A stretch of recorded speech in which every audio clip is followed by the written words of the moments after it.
Hello and welcome everybody to Onzu Talks, a new webinar series from Onzu, of course. I noticed that attendee number is still coming up, so welcome everyone to this webinar. It's going to be really fun.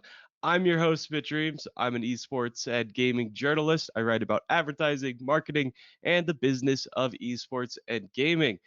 But this isn't totally about me. This is about our guests. And we have two great ones for you today whose cameras should be popping on at any moment. We're going to be joined by Shawn Layden. There he is. Shawn Layden, the former chairman of PlayStation Worldwide Studios for Sony Interactive Entertainment. And of course, Onzu's own Itamar Benetti, the CEO and co-founder at Onzu. Like I said, I'm Mitch Dreams, and I'm super excited to get into this webinar, which is the new era of gaming. What's in it for gaming studios and for brands? So it's become really apparent this past year that the gaming world is infinite, as are the opportunities it promises.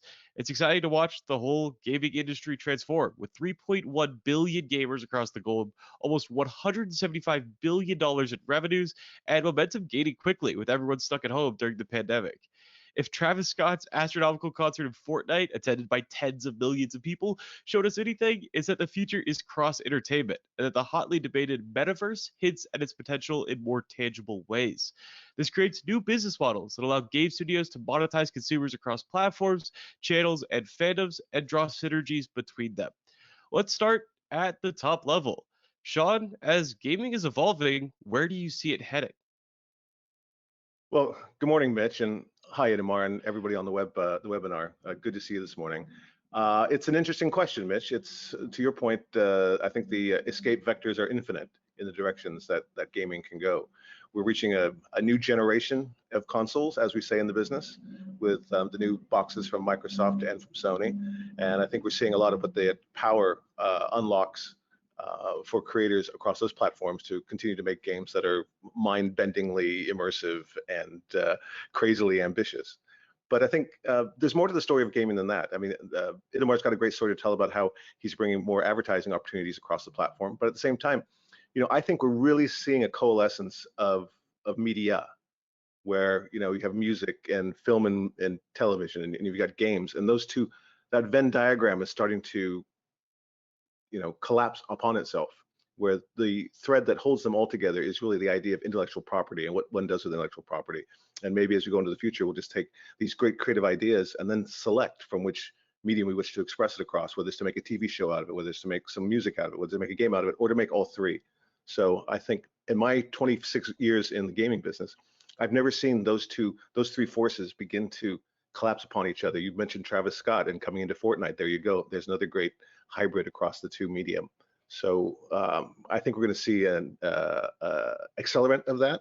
We'll talk maybe a bit later about maybe barriers to entry for creators into that sort of thing, but certainly it's going to be much more expansive. There's going to be a lot more wild west to it again, I think, as we all start our experimentation and what technologies can we use to help bring these games to market, and who are our fans. And we'll talk more about that later, about how do we bust out of this seemingly capped console market of 280 million units worldwide. There's so many things to cover. I'm really looking forward to this chat today. It's going to be a great chat. And yeah, we bring up that Travis Scott Fortnite concert because it's a great case study in and of itself. It's celebrity culture, it's music pushing into esports, and it's a brand. He's wearing Air Jordans throughout that entire concert. So it really shows a lot of the new opportunities that are happening in gaming. Itamar, over to you. What are you really excited about as gaming is evolving into this new age?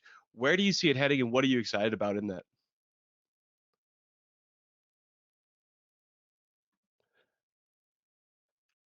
Can you hear me? I got There you. we Yeah, go. you're muted for the first second, but you're good now. Okay, good. So, thank you, Mitch, for hosting us. Thank you, Shawn, for joining me. Thank you, everyone, in joining us. It's an extremely exciting opportunity for me to speak about, gaming and brands and how they're getting, how this is all getting together.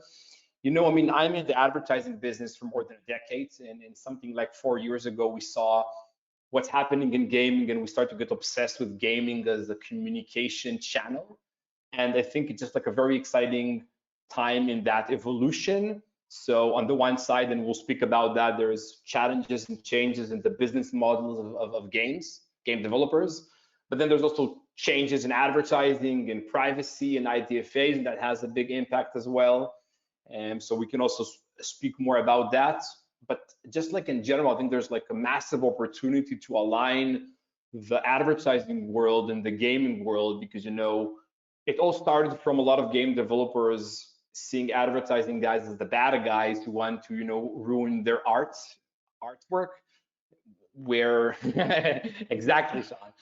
And then on the other side, brands and marketers seeing gamers, audiences, those geeks locked in their basement, and was being seen for a long time, this very niche audience versus what's happening now. And so there's just like a massive opportunity to align these two huge businesses, make them work together, and everyone will benefit from this. So looking forward to chat about that. Absolutely. So yeah, they both hinted at some of the different things we're going to be talking about on this webinar. We're going to be talking about next gen consoles, which are selling incredibly, incredibly fast. We're going to be talking about new ways of monetizing games, games as a service model, and how that changes what brands, game studios, and advertisers can do in the gaming world.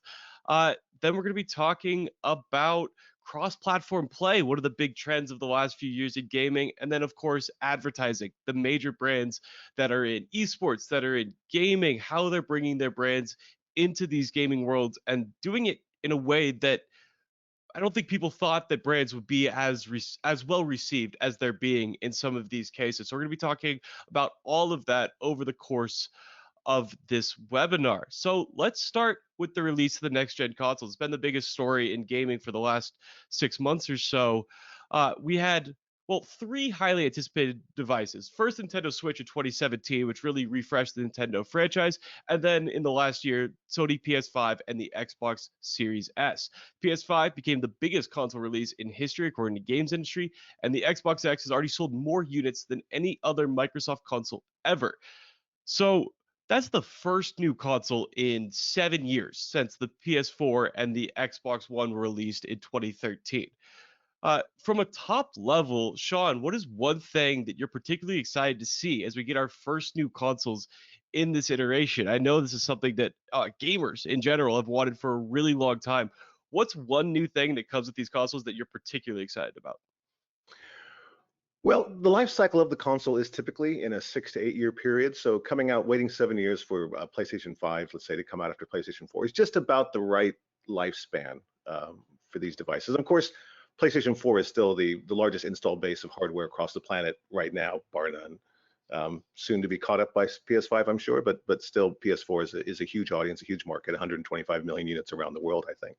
But what the new platforms bring us, what I hope they can provide is with their new powers and the new capabilities and how rich the experiences that they can create across the platform, we will again see another explosion of really gripping emotional content to come across these two platforms, given the power that they support. We saw that same thing happen when from PS3 to PS4, and the expression of a game like The Last of Us 2 could never have been realized on earlier hardware. And using that and the creativity behind it to develop such an emotionally powerful experience, I think really unlocks the new world of gaming. We're not just about the game mechanic. We do that so often. We did when we describe games, like that's a fighting game, that's a shooting game, that's a racing game, that's a hack and slash game. We're now beginning to describe our games as the content that they create, the emotional grittiness of something like The Last of Us 2, or the epic scale of something like God of War. We can now create the game experiences which are beyond the mechanics per se. Now, of course, if you don't have good mechanics, you're going to lose a lot of your audience. But beyond the mechanics, can we tell a bigger, larger, more important story? And certainly the power of the new consoles coming out will aid and abet that even further down this line. Absolutely. Yeah, God of War. I was so excited to go into a classic God of War game, and I ended up with this heart-wrenching story about Father and son. fatherhood, and it's yeah, a absolutely fantastic title. And more games are hitting you with that in even places that you might not necessarily expect. God of War franchise being a great example there.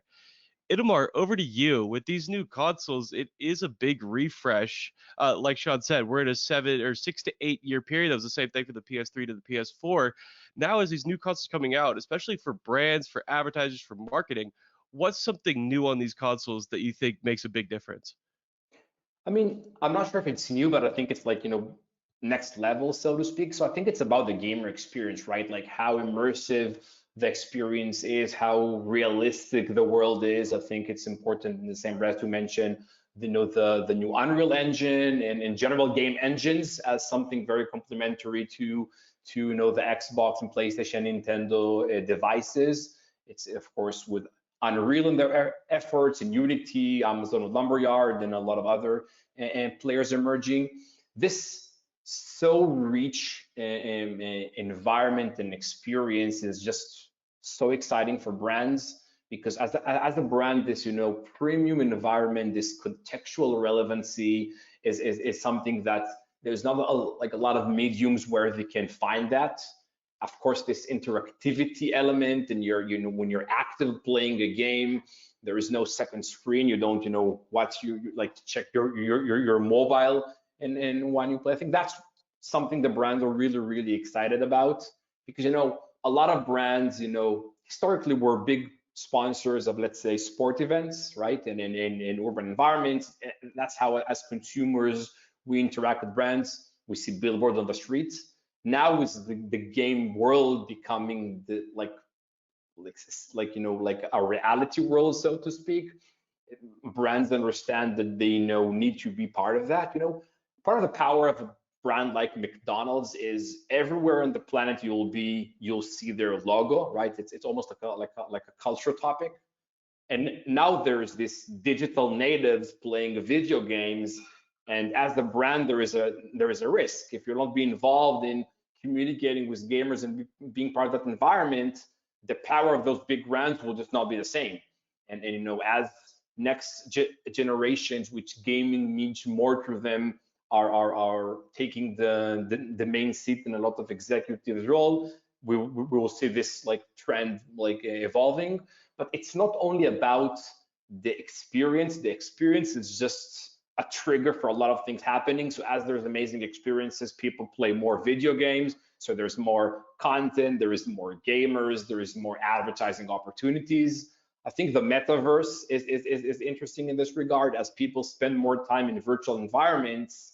And we saw during the lockdown, a platform like Roblox really getting huge amount of traction from Gen Z. So if now the standard is doing a teenager birthday party inside Roblox and inside the metaverse, I think brands just cannot ignore it anymore.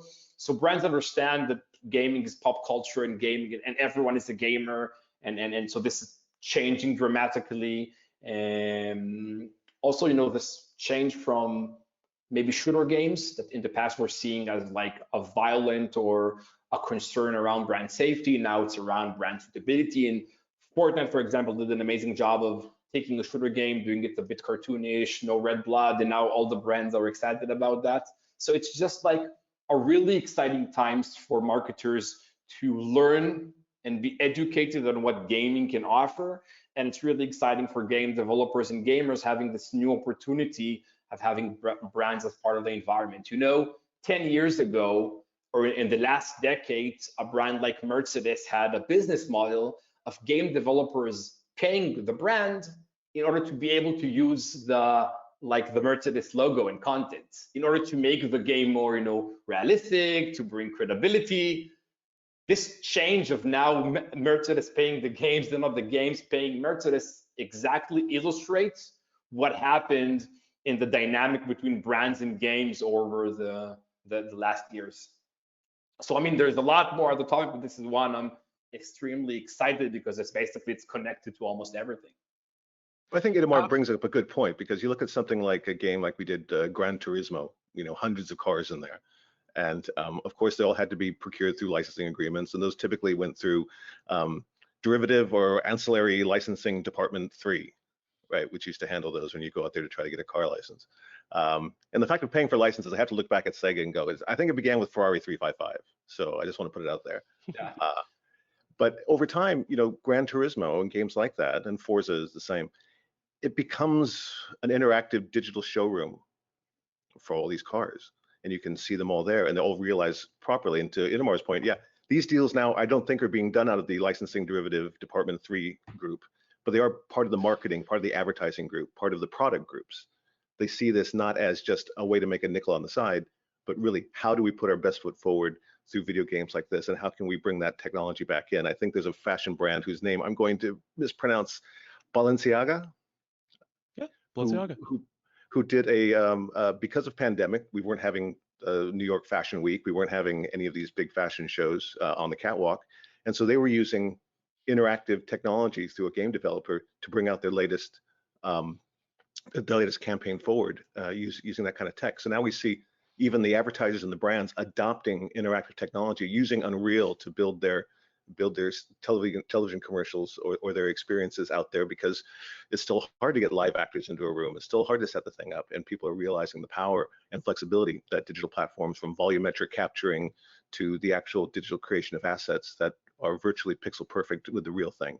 So again, here's another avenue where all these worlds are starting to collide. And Mitch, two maybe quick comments on what Sean said.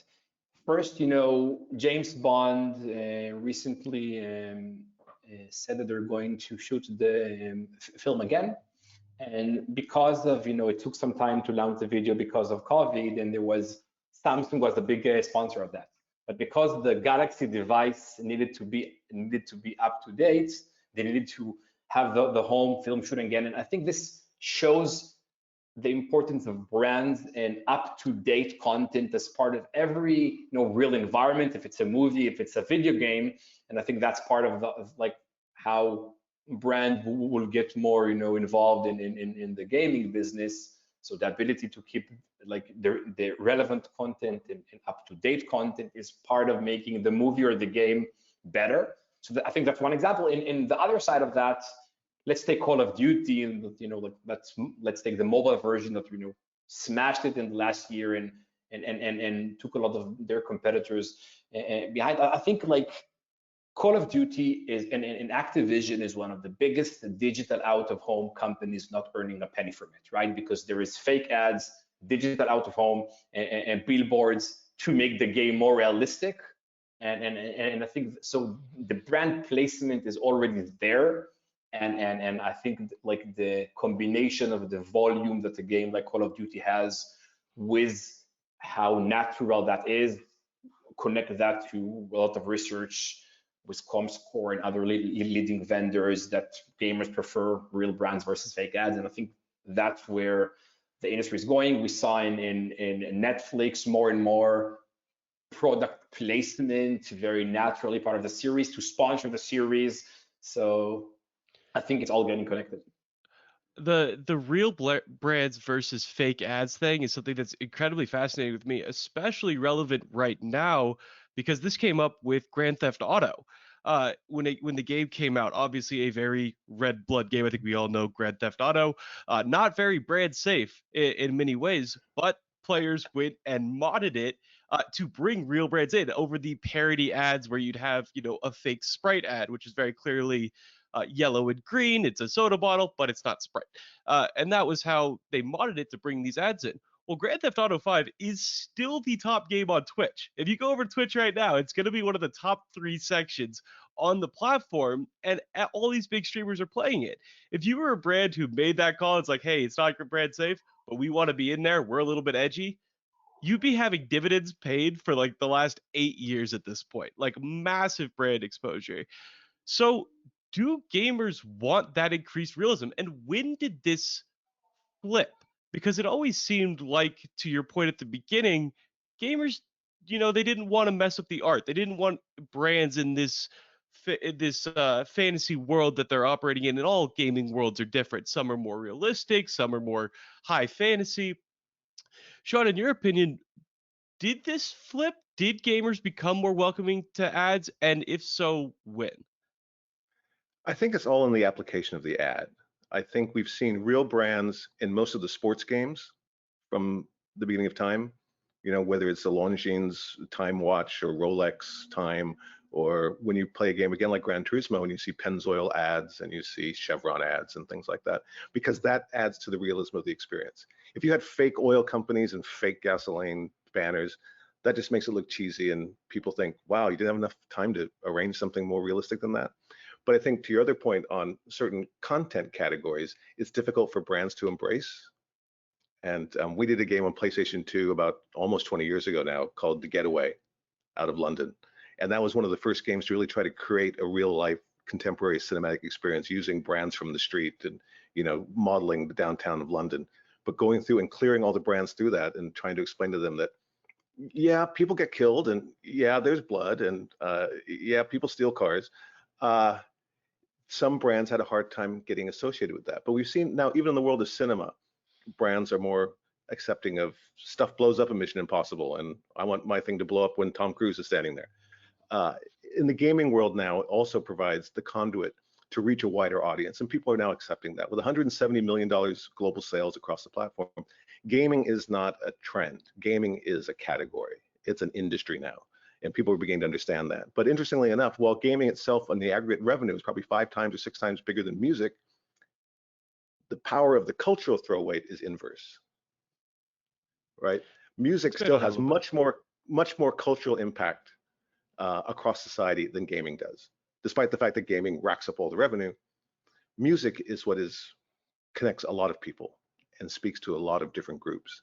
And I think what we need to do in the gaming industry is really find out how do we begin to approach the ubiquity of the music market or of the film market.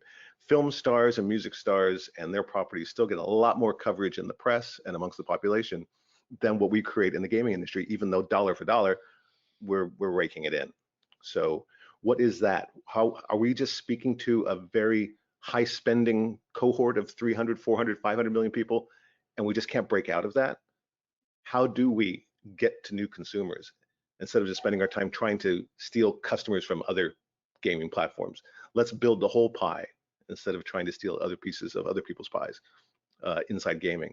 And that's, I think, the new route for gaming now is how do we become more social relevant? We used to be in a business where 10 or 15 years ago, you wouldn't talk about video gaming in polite society. You wouldn't bring it up at a dinner party. But now it's right out there with everything else. And you've got Paul George wanting to hook up with PlayStation to make trainers that sell for thousands of dollars for reasons I still don't understand. Because he feels the power of the Paul George brand and the PlayStation brand were important to bring together. Because we are not, so to speak, in the basement anymore. We are now part of the cultural fabric, and this is where gaming needs to grow over time. Shawn, I have maybe 11 comments on what you said. I'll take the top 3 and then Mitch, I give it back to you. So first, on the early days on American sports, there were green screens instead of ads in the stadiums, and there was not a lot, but some critics around why should I pay for a baseball ticket and also see ads inside the stadium? And today, brand is part of every sport environment and a lot of other, like Times Square and other experiences.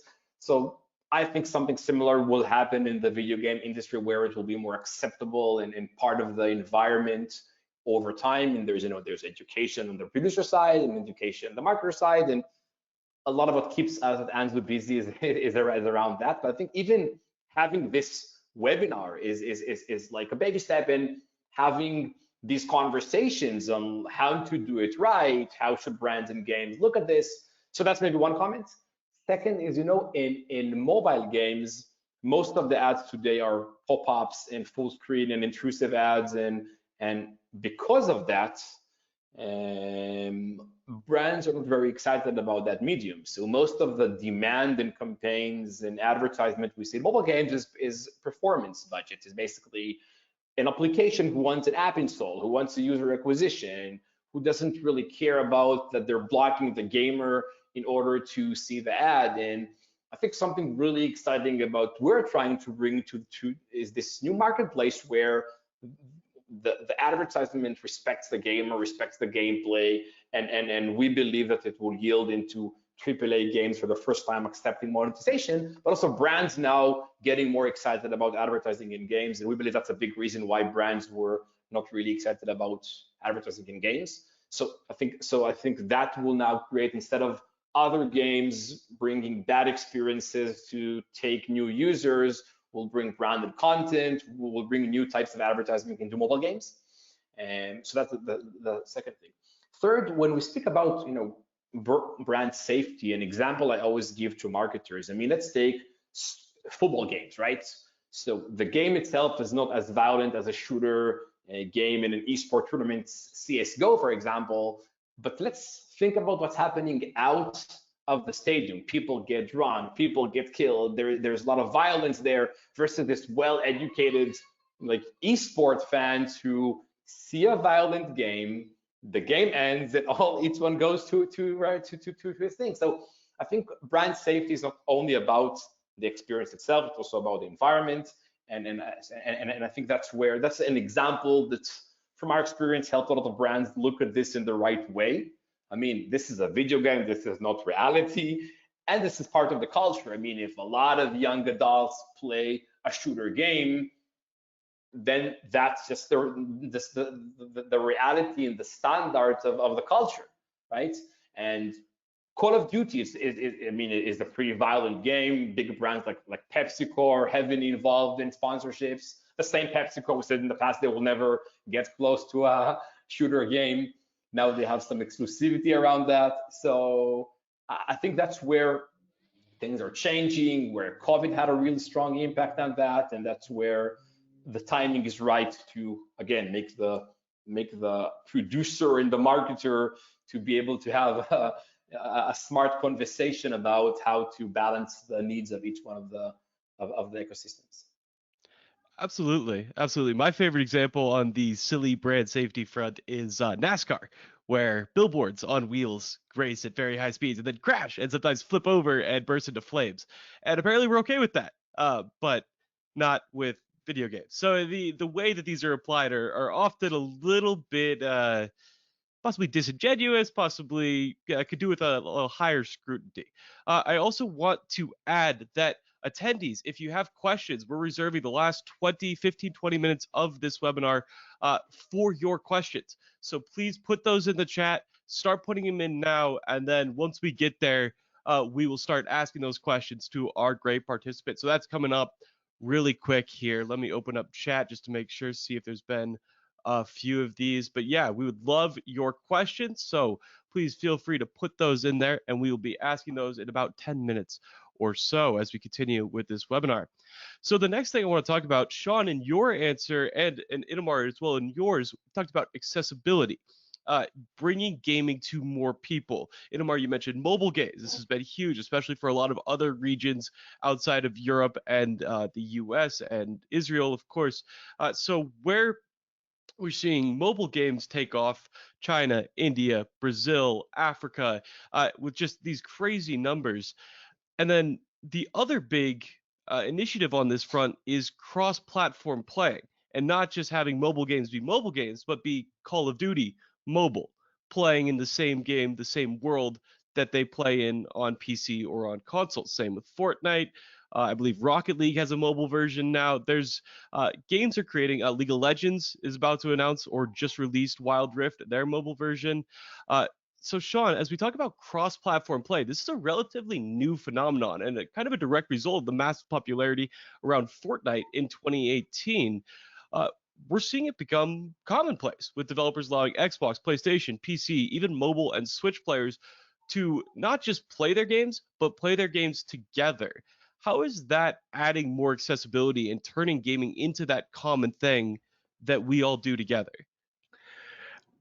Well, the growth of cross-platform play is really just a function of the network nature of all gaming platforms now. I mean, back in the times before you had network gaming, it didn't really matter because you couldn't play online anyway. So when you get to a place where we have more network games, everyone's playing online, particularly if you're using free-to-play as a platform mechanism, then the whole model is built around how big can that funnel be?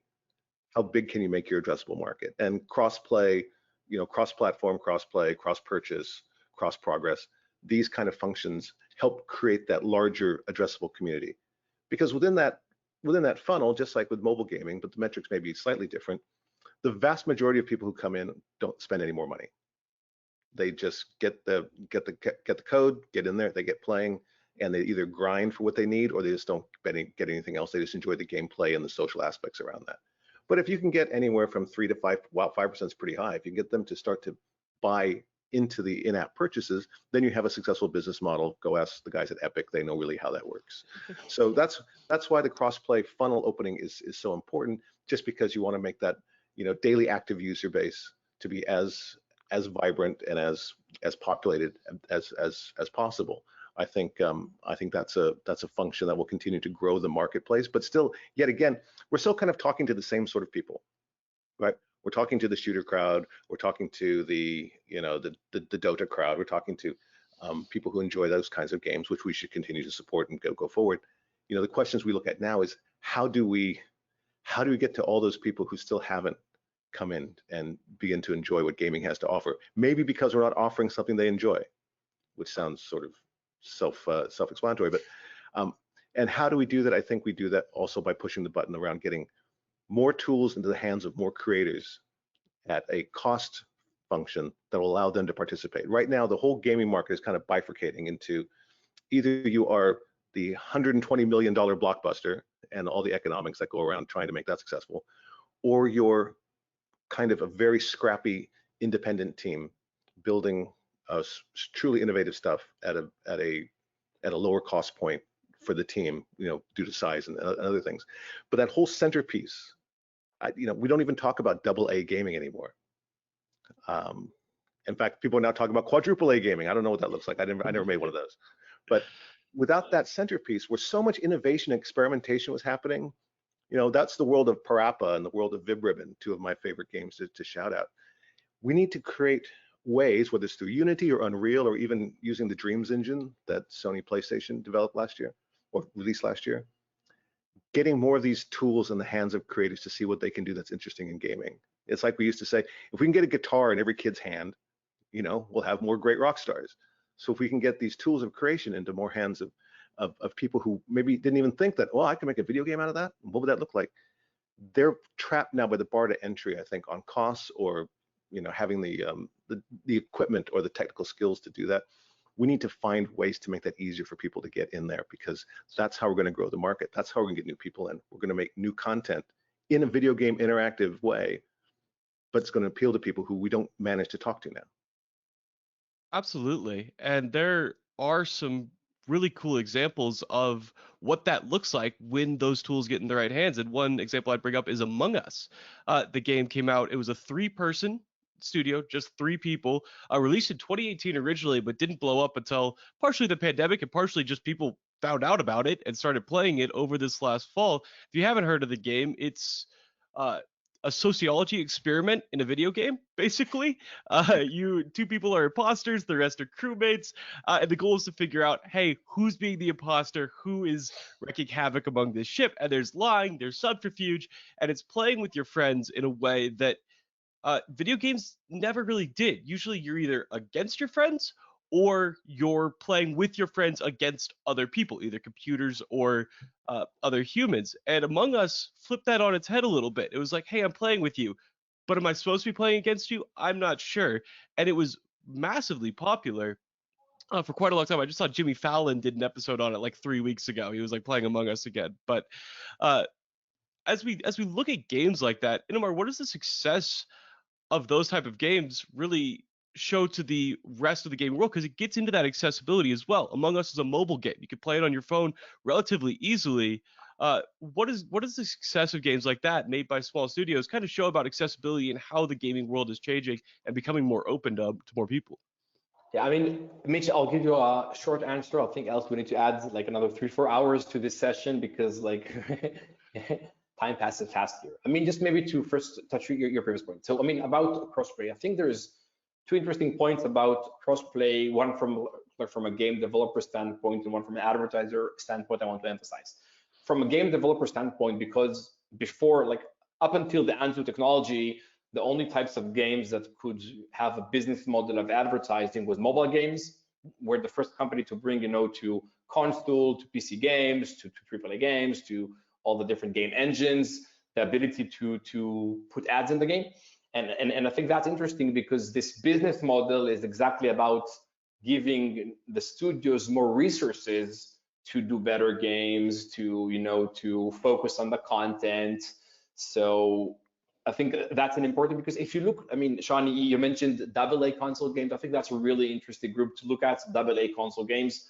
On the one side, they don't have the business model that AAA games like Fortnite and PUBG have.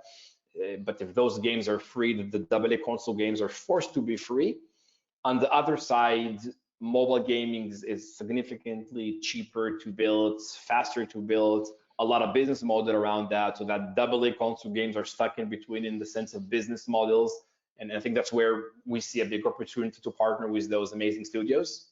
And so this ability to now monetize every types of game out there and even using the same technology, that's something we see a lot of excitement about.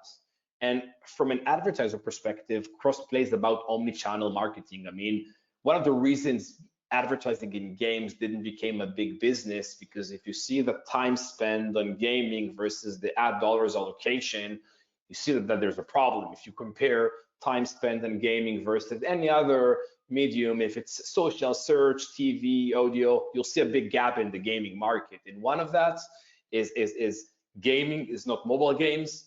Gaming is cross-platform, and we can reach the gamers in a positive way wherever he is, whatever he's playing, and he will appreciate and he will like accept it. So that's big news for the advertising world, because those hard to reach audiences who play console games, watch less TV, spend time on platforms like Netflix that don't have an advertising model behind them. That's one of I think the two biggest problems for advertisers today is reaching Gen Zs, and it's maybe even the same group and those audiences who watch less TV and spend time on platforms without an advertising model. So that's making this opportunity even more exciting. So that's number one. And then I think number two, I mean, in the world of products, right? You can buy a product, you can steal a product, and you can have ads in a product, right? That's the business model that the world has. Of course, we all want to make stealing games and pirate versions something that, of course, doesn't happen. And then if it's about paying for the game or having ads in the games, I think in emerging markets where not a lot of people will pay upfront for a game, I think that's where advertising in games can make those games more accessible and affordable to a huge amount of audience that is today doesn't have the ability to play those games. And that's the same, with Call of Duty creating a mobile version versus only have a console version. You need to buy the console platform, you need to buy the game. Not a lot of people will do that. I think that's part of what a lot of the AAA studios saw around the power of free and the power of mobile. And I believe almost all of the AAA games on console will become free to play in the next 2-3 years. Shawn, maybe you disagree. That's my opinion. I'd love to hear what you think about it. And then if the games are free, and if there's no challenges around, in-app purchases and lock boxes and gambling and regulations, I think advertising in games is just there's no way it doesn't happen.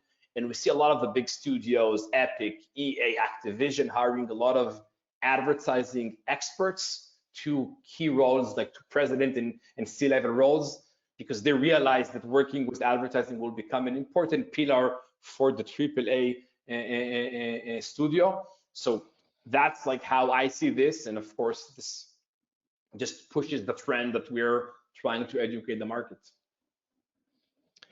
Absolutely. I think, Shawn, I'll give you a chance to follow up with that as well. But I think it's, as we see games become free, first of all, one of the big things that comes with that is the players are way more receptive to brands because they didn't pay $60 to get a game and then they're being hit with advertising. That feels a little disingenuous. So you boot up the game for free, you're like, well, they got to make money somehow. That's in-game cosmetics, but it's also going to be some ads. And that's generally a trade-off most gamers, I think, are pretty much okay with.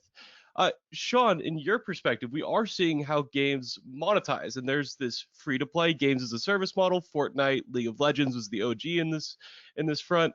Then you also had the classic $60, $70 upfront costs, sometimes with even more additional in-game purchases, loot boxes in FIFA, Ultimate Team Packs, Madden, NBA 2K, which has become a little bit of a controversy due to some countries banning them. So that'll make a controversy happen. And then we also have more recently these new Game Passes, the Xbox Game Pass. And I know PlayStation is working on something. I don't expect you to develop any secret sauce, but I saw that they are counterpunching. They have their own answer to the Game Pass coming in the future. As we have these different monetizing channels, how do you see them developing going further? And I'm especially curious for your thoughts on Game Pass, because it feels like it blends the two worlds in a really unique way. Right. I think the future for AAA again, as we said at the start of this meeting, was that there are so many vectors that are shooting through gaming now. How you can get your game out, where does your game land, who does your game see? We want to break that bubble a bit, as we talked about earlier, to get more people in there and not just talk to the recently converted. But much in the same way that perhaps in the 50s and the 60s there was some angst about how free television was going to kill the movie business. That why would you go to the movies when you can sit at home and watch I Love Lucy, or The Honeymooners or something? But what it did was just created different audience segments around that. There was a TV audience, the people in TV that you could speak to, and they would accept Westinghouse presents, The Honeymooners, and then, interstitial advertising, which was occurring, over inside of TV shows over time, and the model that we have today. But still, there is a Hollywood model, pandemic notwithstanding, and all the, eruptions or structural shifts that happened in the last year. But I think for a lot of AAA gaming, it's still going to be a paid-for experience.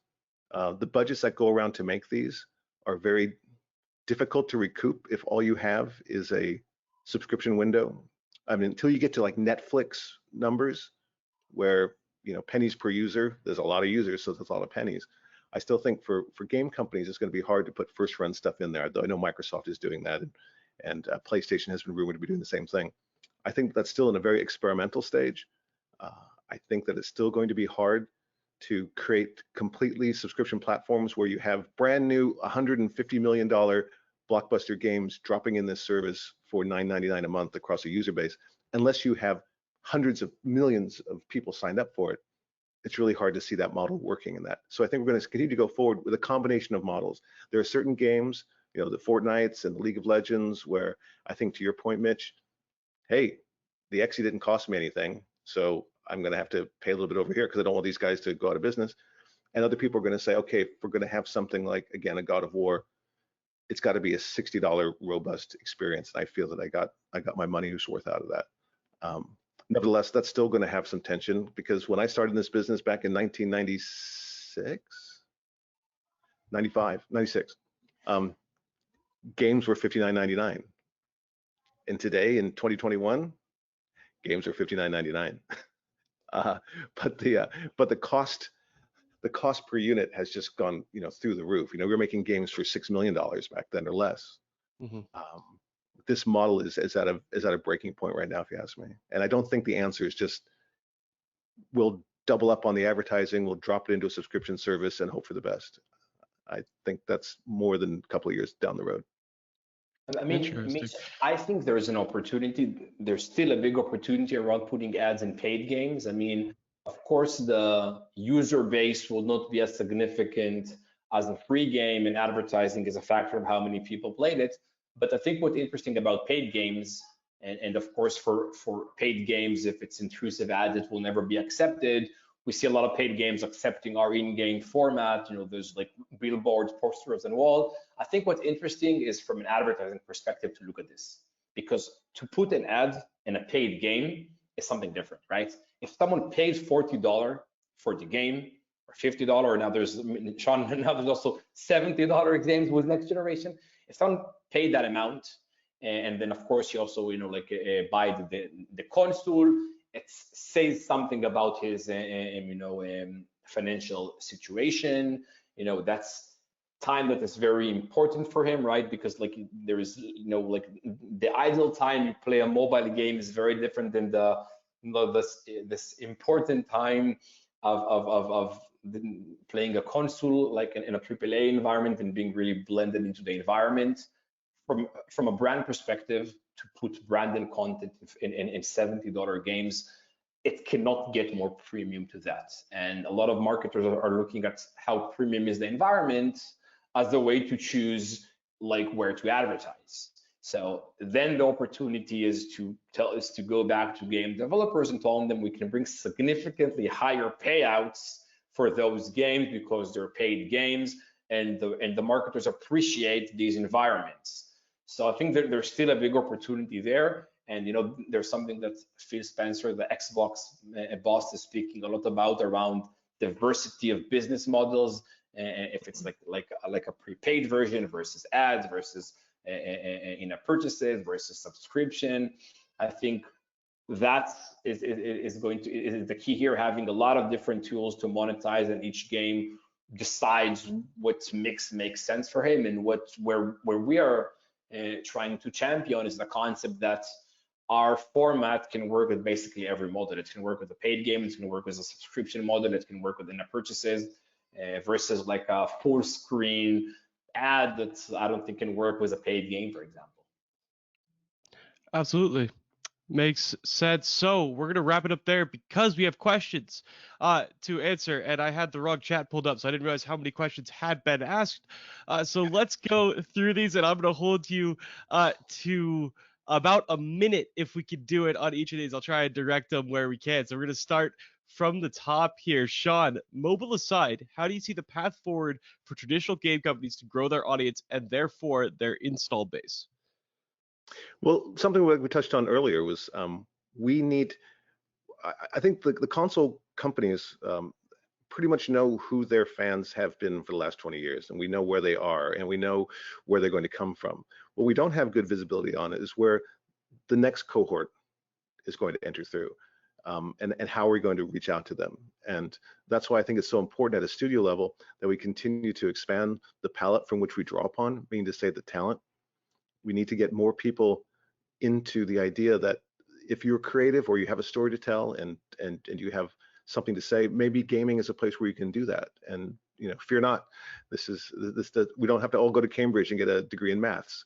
We can come into gaming and work with teams to make these stories happen. We need publishers who are still willing to take risk around the innovation story. About not everyone wants to be a fast follower. Well, we need some people like the folks that did Amongst Us to come out here and do something completely different. That's the way we grow this business. We need to get more of those people into the conversation and have some of us old dinosaurs move aside. And the people who do innovate are rewarded for it. So there's a lot of value if you're a game developer in innovating in some way. Itamar, how do you envision video ads being introduced to gaming? Does it belong in PC versus console? Yeah, I mean, for us, because our technology works with all platforms and all engines, we don't look at it from like a platform perspective. We look at it from, there's 4 points to consider if you're a game developer and you want to decide if to work with us makes sense. And that's about how much time will the integration take, and what's the impact of if at all, around tech performance, what will be the gamer's response, and what's the business model, how much money we can do for this. And then for each game, there's like different considerations of what's more important. But in general, PC and console, if I 1 second group them, because advertising in PC console is very little up until recently. There is not a lot of advertising standards in that space. That's where brands get excited about something new versus they're advertising in mobile games for like a decade. But yeah, we bring a new format, but it's not as different as now there's accessibility around programmatic advertising, 2 clicks of a button to PC and console environments. So it just makes it more exciting. It's a big screen. It was never accessible, but the main thing is like there's 4 points to consider. What's more important for each developer, and then deciding if the first makes sense to work with us, and then second, there's few ways to how to do the integration. Absolutely. Pick another one. Shawn, over to you. As streaming becomes more popular, a lot of people prefer to watch a game before playing it. What do you think about in-game ads for such an audience? Is this approach beneficial when it comes to stream viewers? I mean to say in a sort of a passive experience, watching the first 40 minutes or an hour of a game roll in front of you with advertising sponsored around that. I think if you could make an expression of that, maybe it's across a Twitch platform or across a YouTube platform, I think people would accept that. They didn't pay to purchase the game. They want to take a look at it. Kind of like in a TV model, we could show them that gameplay. You could follow a Twitch gamer rolling out some footage on The Last of Us 2, and you can run an advertising model against that.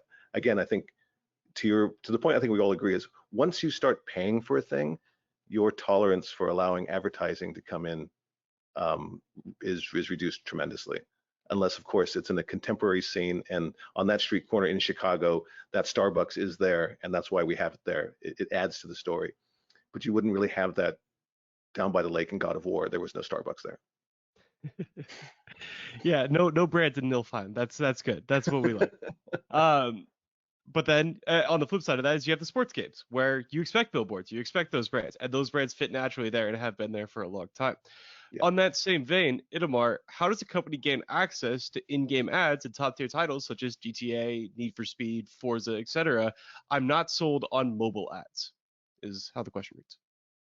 Okay, I mean, first, education with AAA games. There's, this is not an easy pitch for us. I mean, number one, they have a very tight roadmap, and we need to fit with that roadmap. Historically, a lot of the AAA games and console games didn't have advertising as the model, so there's like more of like this education around what's even advertising, why does it make sense. There's a lot of skepticism around advertising in console games because of past experiences. So in-game advertising is not a new concept. For 25 years, companies tried to crack that. Massive double fusion, a few examples, it all failed. We believe and we're certain that now this is the time to make advertising a big business because there's programmatic advertising and there's connectivity on the devices, and the business model of paid games is moving to free-to-play games, and the perception of the gamer is changing to this pop culture, and then engines like Unreal and Unity make it easier to do the integration to something like Anzu. So we believe the timing is right, but there's still a lot of education around like accepting it.